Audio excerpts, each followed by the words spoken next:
Zixela had worked at the Universal Technology Archive for 43 cycles. In all that time, she had never seen the database flag a single species this many times. Her 4 eyes blinked in sequence as another alert scrolled across her screen.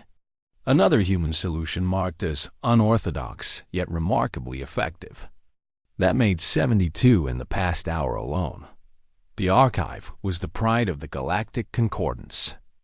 Every member civilization contributed their technological achievements to the massive database. Millions of solutions to millions of problems, all cataloged and rated by sophisticated algorithms. The system measured efficiency, elegance, resource optimization, and reliability. It had been refined over 10,000 years by the brightest minds in known space. And now it was having what could only be described as a breakdown over human technology. Zixala's tail coiled with curiosity as she pulled up the latest entry. It was a human waste reclamation system from one of their space stations. She read the technical specifications twice, certain she must have misunderstood. They were combining biological filtration with mechanical processing and chemical treatment in a continuous loop. The design used 13 different processes, where standard quantum matter converters used 1. The efficiency rating was terrible. The complexity rating was worse. But the reliability score was nearly perfect, and the resource cost was a fraction of comparable systems. The archives had added a note in its dry, analytical voice. Design philosophy appears to prioritize redundancy over optimization. Multiple failure points, yet system continues operation with up to 60% component failure. Classification difficult. Recommendation: further study required. Zixela pulled up another entry. This one was a human faster-than-light drive. She felt her breathing sacs contract in surprise as she read the development history. Humans had discovered warp technology while trying to prove it was mathematically impossible. Then they had built a working drive by operating it in what every other species considered the safety margins. They pushed their engines right up to the theoretical limits that others left as buffer zones. The human drives were louder, rougher, and required more maintenance than proper Vexthari warp cores or elegant Threlix quantum folders. They also cost 1/10 as much to build, used common materials, and could be repaired with basic tools. The archive noted that human vessels had successfully executed emergency warp jumps in situations that would leave other ships stranded. Waiting for specialized repair facilities, she spent the next 6 hours reviewing entry after entry. A pattern emerged that both fascinated and troubled her. Human medical technology still used organic compounds and physical surgery. Their weapons were often kinetic rather than energy-based. Their artificial gravity came from spinning sections instead of graviton field generators. Their computers used binary processing instead of quantum states. Every single approach was classified as primitive or outdated by galactic standards. And every single one worked better than it had any right to. Scheduled a presentation for the Concordance Technology Council. She spent 3 days preparing her findings, double-checking every fact. The council met in a vast chamber aboard the space station that orbited the galactic capital world. 15 species were represented, each one a pinnacle of technological achievement in their own right. She began her presentation with confidence, displaying the pattern she had discovered. The counselors listened politely at first. Then she showed them the comparison data. Human life support systems that cost 90% less than standard designs, but ran for decades without major failure. Human ships that could be repaired in the field, while council vessels required specialized facilities. Human solutions that worked in conditions that would cripple proper technology. Councilor Ventax of the Threlix interrupted, his melodious voice carrying a sharp edge. Are you suggesting that these newcomers, with their barely 3 centuries of space travel, have superior technology to civilizations that have sailed the stars for millennia? Zixala chose her words carefully. Not superior, counselor. Different. Their approach prioritizes different values. They optimize for what they call good enough, rather than perfection. They expect things to break and design accordingly. Primitive thinking, another counselor muttered. We evolved beyond such crude approaches long ago. But Zixala pressed on. She showed them a human power relay system that used simple transformers and basic circuitry instead of quantum energy matrices. When a Vex theory counselor pointed out that the human system wasted 15% more energy, Zixala brought up the maintenance records. The quantum matrices required specialized technicians and precise calibration. The human system could be fixed by anyone with basic training and simple tools. In actual operational costs over time, the inefficient human system was far cheaper. The council grew restless. Several members seemed personally offended by the implications. Finally, the council chair called for a vote on whether to approve Zixala's request for a field study among human installations. The vote passed, but barely. 7 in favor, 6 against, 2 abstaining. As the councilors filed out, she heard one mutter to another, waste of time. Luck and primitive stubbornness, nothing more. Their approach will fail when faced with real challenges. Zixala wasn't so sure. She had spent too many hours looking at the data. There was something here, something the council's pride wouldn't let them see. The humans weren't lucky. They were different in a fundamental way that the archive's algorithms couldn't properly quantify. 3 weeks later, she boarded a human merchant vessel called the Reasonable Deviations. The name itself seemed to sum up everything she had learned about human engineering. The ship's captain, a weathered woman named Taurus, welcomed her aboard with a firm handshake that Zixala had learned was a human greeting gesture. "Welcome to the ugliest ship in the fleet," Taurus said with what Zixala recognized as human humor. "She's not pretty, but she hasn't failed us yet." Zixala was assigned to shadow the chief engineer, a man named Marcus Chun. He was younger than Taurus, with grease permanently embedded under his fingernails and a tool belt that looked like it carried half the ship's spare parts. "So you're here to figure out why our tech works?" Chun asked as he led her through the engineering section. "Good luck with that. Half the time, I don't know why it works. I just know it does." The engineering section was chaos by Zixala's standards. Tools hung on magnetic strips. Parts were organized in bins, labeled with terms like important bits and use when desperate. A sign on the main power coupling read, "Do not touch unless everything else has failed. Then touch vigorously." Chun caught her staring at the sign. "That's the backup override," he explained. "Sometimes the safety systems get too safe, you know? Lock everything down to prevent damage. But if we're in a situation where the safety's triggered, we probably need power more than we need to avoid damage. So we installed a bypass that requires you to literally hit it with a wrench." "That seems dangerous," Zixala observed. "Oh, it absolutely is," Chun agreed cheerfully. "But you know what's more dangerous? Being stranded in space with no power because your safety systems decided to protect themselves instead of keeping you alive." Over the following days, Zixala witnessed what she could only describe as controlled chaos masquerading as engineering. Chen and his team maintained systems that should have required twice as many people. They had backups for their backups, alternative solutions for standard procedures, and an entire section of the workshop dedicated to what they called Field Expedient Solutions. On the 4th day, a plasma conduit blew. Alarms screamed through the ship. Chung grabbed the toolkit and ran, Zixala following close behind. The damaged section was in a tight crawl space, plasma still venting in hot bursts. By all standard procedures, they should have sealed the section, vented it to space, and replaced the entire conduit. That would take 3 hours minimum.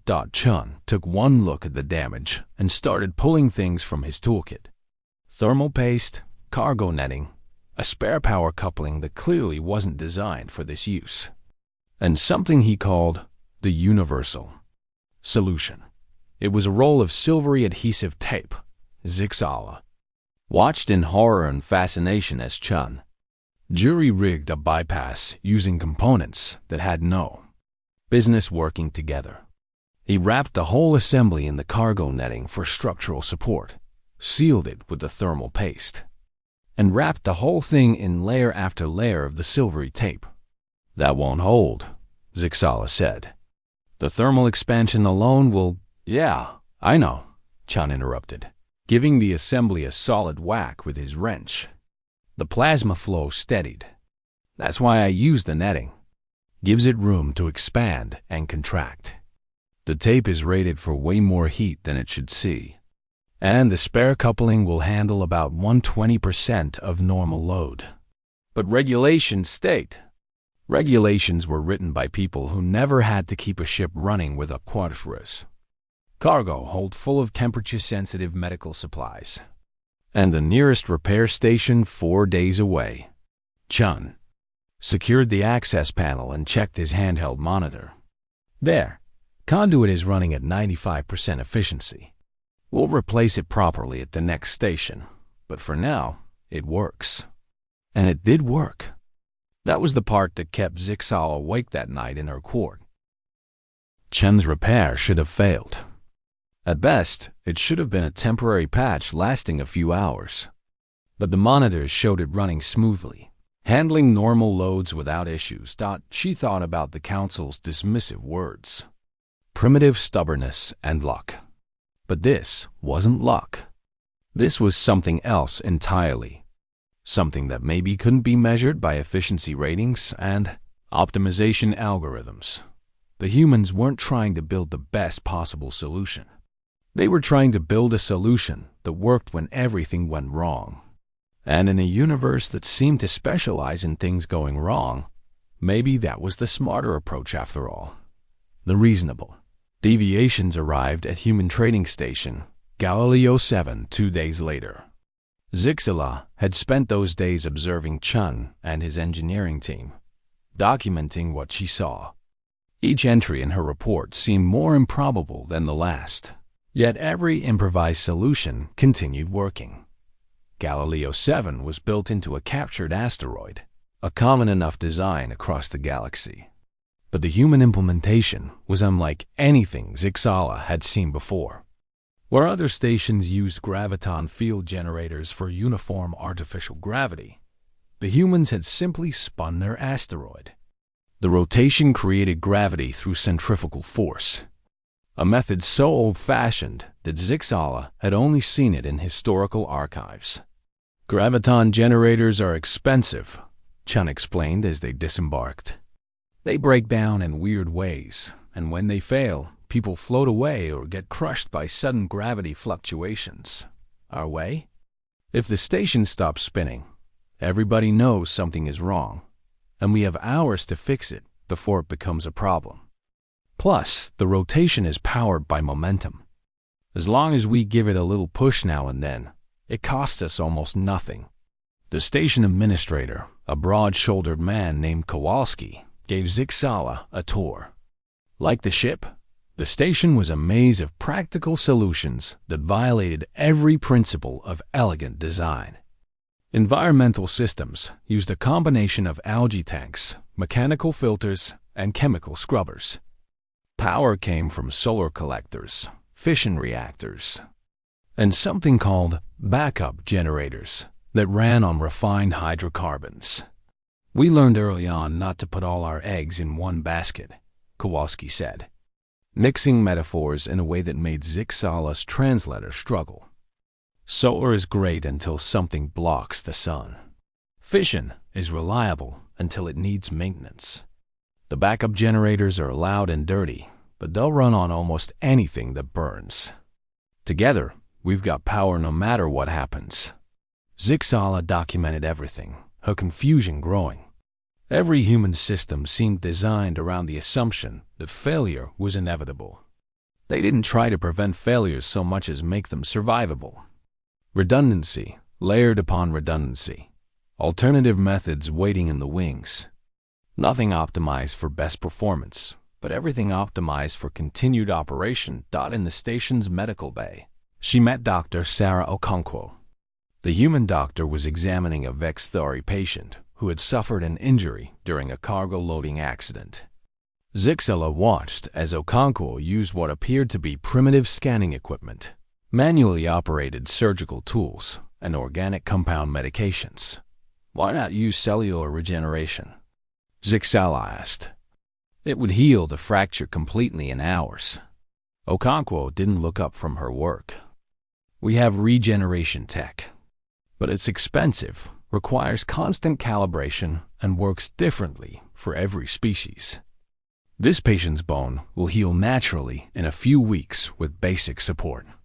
The cast costs almost nothing, never breaks down, and works the same for every species with a skeletal system. Sometimes old-fashioned is better, but the recovery time is longer, yes. But what happens if your regeneration matrix fails while you're between stations? Or if you encounter a species it's not calibrated for? We treat recovery time as a secondary concern. First concern is making sure the patient actually recovers, with whatever tools we have available. Zixela spent 3 weeks on Galileo 7, interviewing engineers, doctors, administrators, and ordinary residents. Each conversation added to her understanding. The humans weren't ignorant of advanced technology. They used quantum computers, plasma weapons, and antimatter reactors when needed. But they always had a backup plan that used simpler methods. A young engineer named Jackson put it best. My grandfather used to say, the more complicated the plumbing, the easier it is to stop up the drain. High-tech solutions are great until they break. And then you're stuck because only 3 people in the galaxy know how to fix them. We like solutions that any halfway competent engineer can repair with common parts. Zixela returned to the Concordance with 600 pages of documentation. She refined her findings into a presentation that she hoped would make the Council understand. The pattern was clear now. Humans optimized for resilience rather than efficiency. They expected chaos rather than order. They planned for worst-case scenarios instead of ideal conditions. The council meeting did not go well. Pseudoscience, Councillor Venthax declared. You're attributing meaning to coincidence and survivorship bias. Yes, human systems work in adverse conditions. The proper technology works better in all conditions. The fact that they design for chaos merely reflects their chaotic nature. Another counselor, a crystalline Z-Hedge star named Resonance 4, chimed in. If anything, this report demonstrates the danger of admitting underdeveloped civilizations to the Concordance too early. They haven't learned proper methods because they're still working with limited understanding. Zixela tried to explain, showing comparative reliability data. Human systems with higher long-term operational rates, lower maintenance costs, faster repair times. But the Council saw what they wanted to see, a primitive species getting lucky with crude methods. Only Councillor Myrtle, an elderly Seln who had remained silent through most meetings, spoke in Zixela's defense. Perhaps we should consider that our definitions of proper may be incomplete. The young curator has presented data, not opinions. The data suggests humans have found solutions to problems we solve differently. Both approaches work. That alone merits consideration. But Myrtle was outvoted. The Council concluded that human methods were adequate for their current stage of development, but would inevitably be replaced as humanity matured. The report was filed away in the archive with a note that it represented an interesting anthropological study, but had limited practical application. Zixela returned to her quarters feeling defeated. 43 cycles of service, and she had never been so thoroughly dismissed. She pulled up the human section of the archive again, watching new entries appear. Another improvised repair solution. Another field expedient modification. Another unorthodox approach that somehow worked better than it should. Her communicator chimed. A message from Chun aboard the reasonable deviations. "Hey, curator. Heard your presentation didn't go great. Sorry about that. But here's something that might cheer you up. Remember that plasma conduit fix? Station engineers looked at it during maintenance. They want to know if they can use the design. Turns out it's handling more stress than the original conduit was rated for. Sometimes stupid works." Chun out. Zixala read the message 3 times. Then she began drafting a new proposal, one that didn't require council approval. She would create a new archive classification, specifically for human solutions. Let the data speak for itself. Let engineers across the galaxy access these unorthodox methods and decide for themselves whether they had merit. She was deep in her work when the emergency alerts began. Every screen in her quarters flashed red. Station-wide emergency broadcast. Zixali's translator struggled with the rapid-fire announcements. Before catching up, catastrophic failure at Nexus Station. Multiple hull breaches. System cascades. 200,000 beings in danger. Nexus Station was the jewel of the Concordance. A massive facility that served as a hub for 40 different species, built with the finest technology from a dozen civilizations. It was supposed to be unbreakable, unsinkable, the safest place in known space. And it was dying. Zixala pulled up the damage reports, her breathing sacs constricting as she read. A rogue asteroid, missed by all early warning systems, had struck the station's northern habitat ring. The impact had triggered failures in the quantum matter converters. The graviton generators were creating spatial distortions. Atmospheric processors were locked in emergency mode, slowly depleting oxygen reserves. Rescue ships were already en route. The best engineers from every concordant species were mobilizing. They would save Nexus Station. They had to. But as Zixala read through the technical reports, a cold certainty settled over her. The damage didn't match any standard failure scenario. Every system was broken in ways that the repair protocols hadn't accounted for. They would need perfection. Perfect conditions, perfect tools, perfect execution. And in space, Zixala had learned, perfection was a luxury you could rarely afford. She thought about Chun's plasma conduit, held together with thermal paste and hope. She thought about Galileo 7, spinning in the dark because simple solutions were often the best solutions. She thought about everything the council had dismissed as primitive and unworthy. Then she opened the communication channel to the human merchant fleet. If perfect wouldn't work, maybe it was time to try good enough. The human response surprised everyone. Within 30 minutes of Zixala's message, 6 human vessels had changed course for Nexus Station.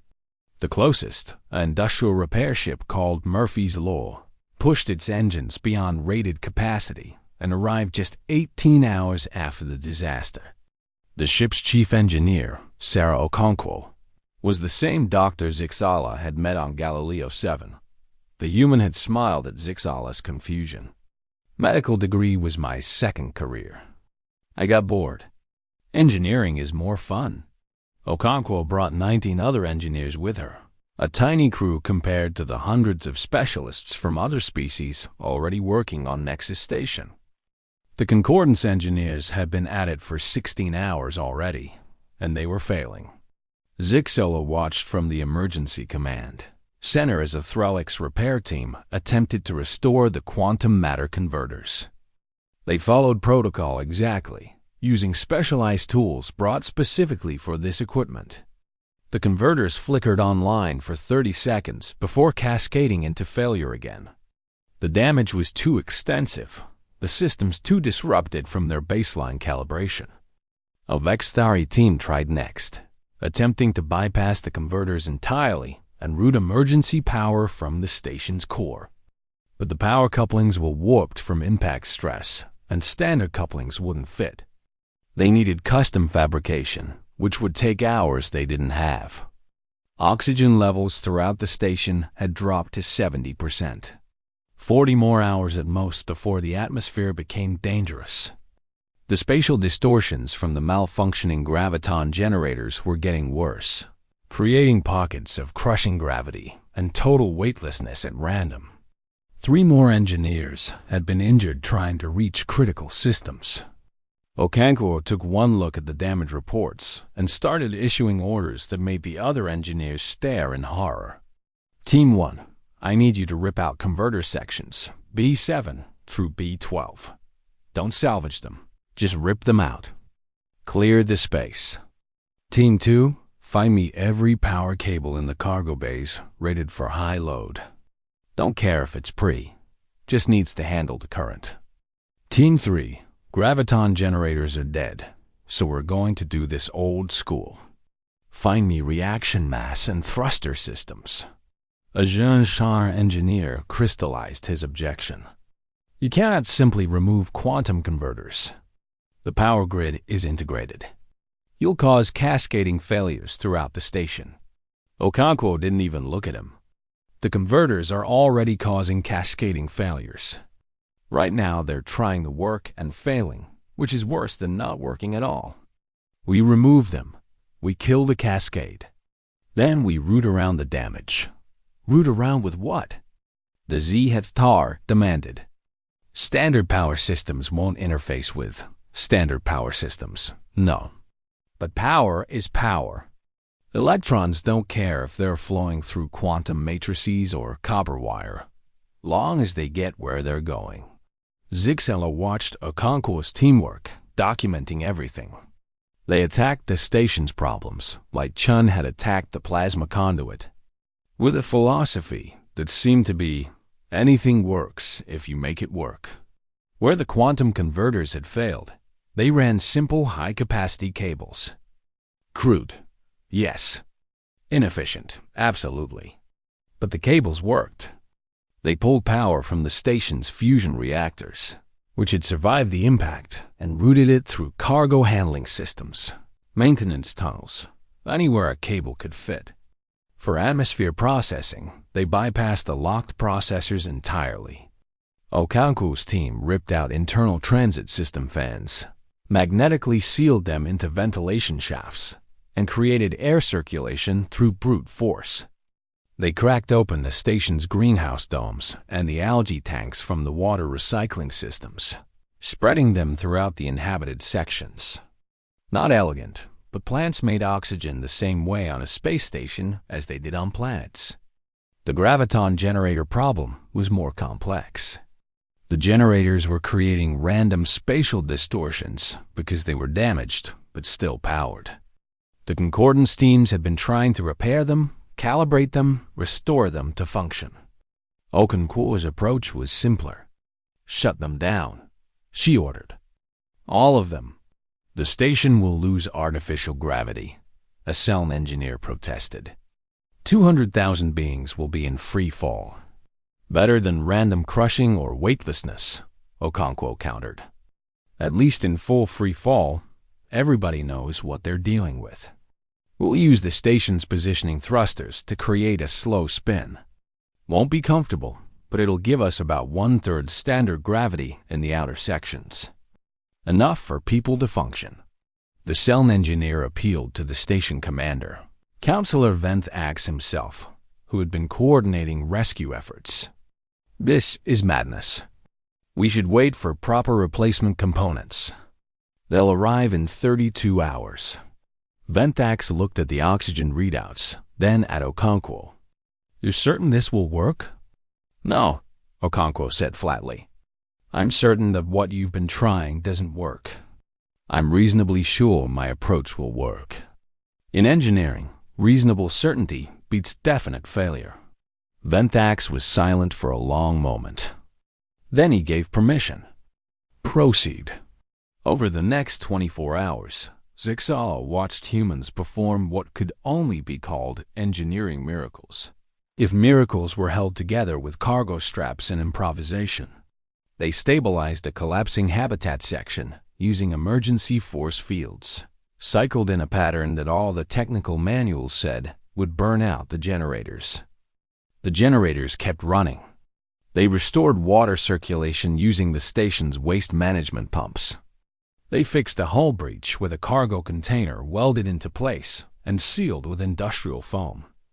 Nothing they did was elegant. Nothing was optimized. Half of it shouldn't have worked at all by standard engineering principles. But it worked. Chum's words came back to Zixala. If it's stupid, but it works, it ain't stupid. The critical moment came 31 hours after Murphy's Law arrived. The station was stable, barely. Atmosphere was holding at 65% oxygen. The improvised gravity from the station's spin was nauseating but functional. Power was flowing through a jury-rigged network that looked like chaos mapped onto electronics. The proper replacement components arrived with fanfare. 50 specialized repair ships, each carrying certified parts and trained technicians.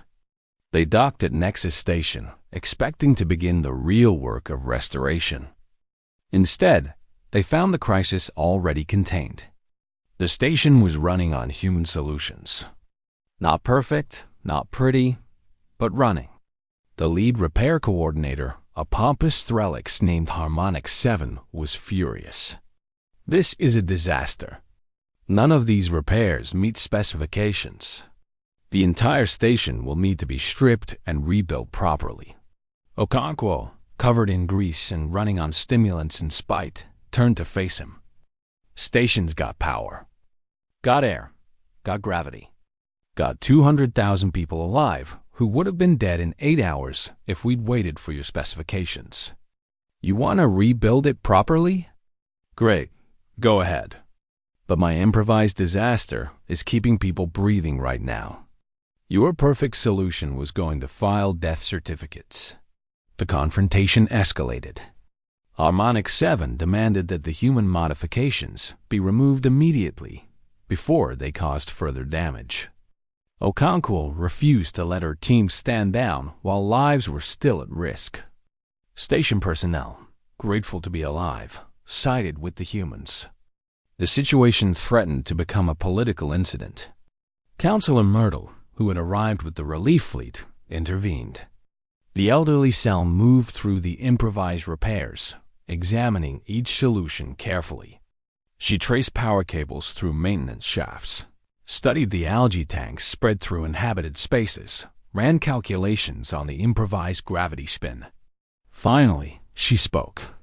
Her voice was quiet but carried authority. These solutions are not optimal. They violate numerous regulations and standards. They should not work as well as they do. She paused, her sensory stalks sweeping across the human engineering teams. But they do work.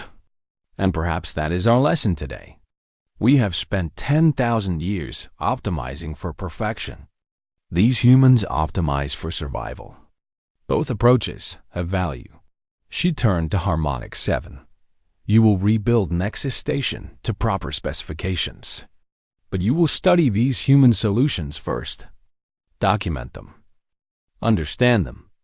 Because the next disaster may not wait for proper parts to arrive. The formal investigation took 3 months. Engineers from every concordant species examined what the humans had done, trying to understand how improvised solutions could be so reliable. The conclusions were uncomfortable for many. Human engineering wasn't lucky. It was systematic. They designed for worst-case scenarios because they expected worst-case scenarios. They built in redundancy because they assumed failures. They used simple solutions because simple solutions could be repaired with available materials. They didn't aim for perfection because perfection was brittle. Zixala presented her final report to the full Concordance Assembly, not just the Technology Council.